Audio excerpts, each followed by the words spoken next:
जेव्हा मुलांना साधं नको वाटतं तेव्हा आई करते थोडं हटके. प्रोटीनने भरलेली चीजची चवदार मिठास, घरचं हेल्दी आणि यम्मी राजमा पोळी पॉकेट्स. कधी कधी मुलांना पोळी भाजी खायचा कंटाळा येतो, पण आईला मात्र वाटत असते त्यांच्या पोटात पौष्टिक काहीतरी गेलंच पाहिजे. म्हणूनच आज वापरली एक हटके आयडिया. पोळीचे छोटे छोटे गोल कटलेटसारखे तयार केले. राजमाच्या भाजीला अशा प्रकारे थोडंसं स्मॅश करून घेतलं आणि मग ह्या छोट्या छोट्या गोलवरती केचप स्प्रेड केलं, राजमा भाजी आणि भरपूर चीज घातलं.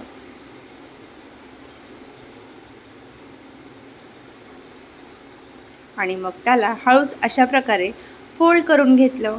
म्हणजेच हे छोटे छोटे पॉकेट्स तयार झाले. मग अशा प्रकारे फोल्ड करून तुपावर खरपूस फ्राय केलं.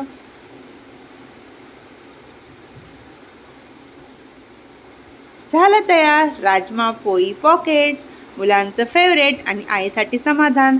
चवई झकास आणि प्रोटीननी समृद्ध असे राजमा पोळी पॉकेट. साध्या पोळी भाजीचं हेल्दी मजेशीर रूपांतरण.